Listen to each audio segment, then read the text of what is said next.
විශේෂයෙන්ම අපි අද මේ වගේ සභාවක මේ බටලන්ද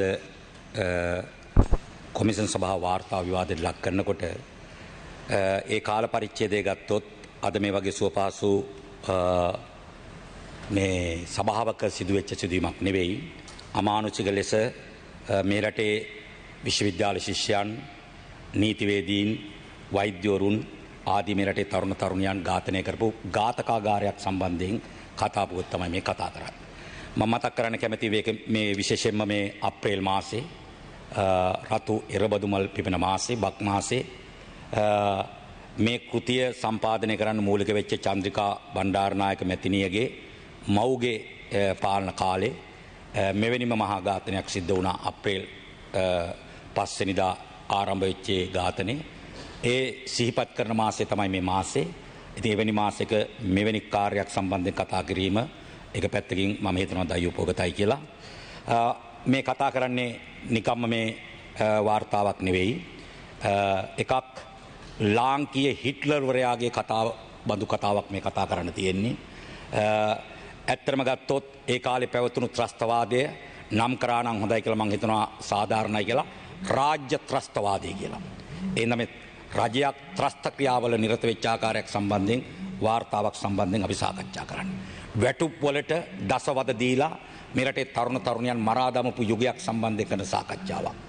නිසා ඔය නගන සමහර තර්ක විතර්ක ලේසි පහසු නෑ. මොකද මිනිස්සුන්ගේ ජීවිත වලින් වන්දි ගෙවපු කාලයක්. විශේෂම බටලන්ද කියන්නේ 1975 මුල්ගල් තියලා 1979 විවෘත කරපු යූරියා පොහොර කම්මල. අවුරුදු 5යි පවත්වන්ගේ ඒක 1984 වහලා දැම්මා. ඒ වහලා දාපු කර්මාන්ත ශාලාවේ ආපහු රනිල් වික්‍රමසිංහ කියන ගහලපාලකයන් විසින් ආරම්භ කරපු අපේ රටේ තරුණ තරුණයන්ගේ ලේවලින් ආපහු ඒ පස පොළව පොහොර බවට පත් කරපු කාල පරිච්ඡේදයක් ගැන අපි සාකච්ඡා කරන්නේ. ඒ නිසා මෙතන අද වෙන වෙන නාමකරණයන් වලට ලක් වුණත් එදා UMP එක අද සජබේ හැටියට වෙස්වලාගෙන තියෙනවා. UMP එක හැටියට නට්ටාවශේෂත් තියෙනවා. මේ සියලු කණ්ඩායම් වල වගකිය යුතු අක්මුල් ඔය හැමතැනම දුවලා තියෙනවා කියන කාරණේ අපි මතක් කරන්න කැමතියි. ඒ නිසා මේ එක වද කඳවුරක් ගැන අපි සාකච්ඡා කරාට තවත් වද කඳවුරු රට පුරා ව්‍යාප්ත වෙලා තිබ්බා. මේක තමයි ප්‍රධාන වද කඳවුර. මොකද JR ගේ බෑනා වෙච්ච රනිල් වික්‍රමසිංහ නායකත්වයේ ලබලා අලුගෝසු කාර්යයක් කරපු වද කඳවුර. මේ වගේ තව වද කඳවුරු ගානක් තිබුණු බවට මේ අපි සාක්ෂි කියන්නේ. පළාත් කීපයක මේ වගේ තිබුණ වද කඳවුරු මැර කණ්ඩායම් පවත්වාගෙන ගියා. මාතරේදී එහි නායකයා වුණේ HR පියසිරි, හම්බන්තොට්ටි නායකයා වුණේ ජිනදාස වීරසිංහ, ඒ වගේම මොනරාගල දිස්ත්‍රික්කයේ නායකයා වුණේ අද සජබේ මහලේකම්වරයාගේ මේ බාප්පා ධර්මදාස බණ්ඩා, අපේ බදුල්ල දිස්ත්‍රික්කයේ නායකයෝ කීප දෙනෙක් හිටියා. පර්සි සමරවීර, මගේ ආසනේ කැප්ටන් සෙනවිරත්න, එයාගේ පුතා ලක්ෂ්මන් සෙනවිරත්න. ඒවා සිහිපත් කරනකොට මතක් වෙනවා අපේ ජීවිතත් ආරක්ෂා වෙච්ච විදිය. ගෙදර ඉන්න පුළුවන් කමක් තිබුණේ නැහැ. ගමේ ඉන්න පුළුවන් කමක් තිබ්බේ නැහැ. ඔය මරණ ලයිස්ට් වල හිටපු මිනිස්සු තමයි අපිත්. අද මේ අතිරික්ත ජීවිත කාලයක් තමයි ගෙවන්නේ සභාපතිතුමියනි. ඒ නිසා ඒ වගේ රට පුරාම පවත්වාගෙන ගියා. අනුරාධපුරයේදී කැකිරාවේදී ජිනදාස මන්ත්‍රීවරයා, හලාවතී පෙස්ටස් පෙරේරා, කුරුණෑගලේදී ගාමිණී ජයවික්‍රම, මීගමුවේ විජේපාල මෙන්ඩිස්, කැලණිමිටියාවේදී පෝල් පෙරේරා, ගාල්ලේදී අමරසිරි, ඒ වගේම රත්නපුරේදී වෛද්‍ය ශිෂ්‍යයන්ට කන් අරා යන එන ගහපු සුසන්ත පුංචි නිලමේ ආදී ඔය ආණ්ඩුවේ හිටියේ මැති ඇමතිවරු නෙවෙයි අලුගෝසුව කණ්ඩායමක් හිටියේ. ඒකේ මහා අලුගෝසුවාගේ කතාන්දරේ තමයි බටලන්ද කොමිෂන් වාර්තාව කියලා නම් කරන්න වෙලා තියෙන්නේ. එහෙනම් ඒ වගේ ඔතන ගැලවිලා යන්න පුළුවන් කමක් නැහැ. අපේ රෝහණ විජේවීර සහෝදරයා 71 අරගලයේදී මහනඩුවේ විත්තිකාරයෙක් කැට්ටියට දීපු කට උත්තරේ තමයි මේ පොත් පිංචක් හැටියට තියෙන්නේ. අප මරා දැමුවද අපි නගපු හඬ සදා නොමියනු ඇත කියලා. විජේවීර සහෝදරයාගේ කට උත්තරේදී විනිශ්චයකරුවන් ඉස්සරහා කියනවා අපි ලේවලට ලේවලින් ඉල්ලන්නේ නැහැ කියලා. ලේවලට ලේවලින් පලි ඉල්ලන්නේ නැහැ කියලා. නමුත් අපි යුක්ති ඉල්ලනවා. අපි සාධාරණ ඉල්ලනවා. ඒ මිනිස්සු මැරුණේ 71 88 89 මිනිස්සු මැරුණේ අපිට ආපහු බලයක් අරන් දීලා ආපහු ඒකට ඒ જાතිය ඝාතන කරන්න නෙවෙයි. ඒ මිනිස්සු මැරුණේ මේ රටේ යුක්ති ඉල්ලලා, සාධාරණ ඉල්ලලා, මනුස්සකම ඉල්ලලා මේ රටේ දුගීභාවයෙන් මිනිස්සු ගොඩ ගන්න කියලා. අපි ඒකට අද බලය ගත්තේ මේ වාර්තා එළියට දාලා පරිගන්න චේතනාවෙන් නෙවෙයි. හැබැයි සාධාරණ්‍ය අවශ්‍යයි. යුක්තිය අවශ්‍යයි. ඒක පසුපස අපි හඹාගෙන යනවා. මොකද මේ වාර්තා හදලා අවුරුදු 35ක් තිබ්බට මේවා එළියට ඇවිල්ලා මේ නියෝජ්‍යකාරක සභාපතිතුමනි එළියට ඇවිල්ලා අවුරුදු 35ක් තියෙන්නේ නැහැ. එඳා ඔය සියලු දෙනාට ඒ කාරණේ මතක් කරන්න ඕනේ. මේවා නීතිපති ගාවට ගිහිල්ලා තියෙනවා. මේවා අද පාර්ලිමේන්තු විවාදෙට ලක් කරන්නේ ජනතාවට දැනගන්න. නිසා අපි මේකේ කොටස් බෙදාගෙනයි සාකච්ඡා කරන්නේ. විශේෂයෙන්ම අපිට විශේෂයෙන්ම පැවරුණා සපුගස් කන්ද පොලිස් ස්ථානට පහර දීම සම්බන්ධයෙන් යම් කරුණු ටිකක් කියන්න. රනිල් වික්‍රමසිංහ ගිහිල්ලා channel පෝනාලිකාවේ කිව්වා සපුගස්කන්ධ පොලිසියට පහර දුන්නේ ජනතා විමුක්ති පෙරමුණ කියලා. හැබැයි ඔය පාර්ශවයේ ඉන්න ඔයාලගේ පන්තියේ කණ්ඩායමක් වෙච්ච මේ හදපු වාර්තාවේ ඉතා පැහැදිලිව සටහන් කරලා තියෙනවා.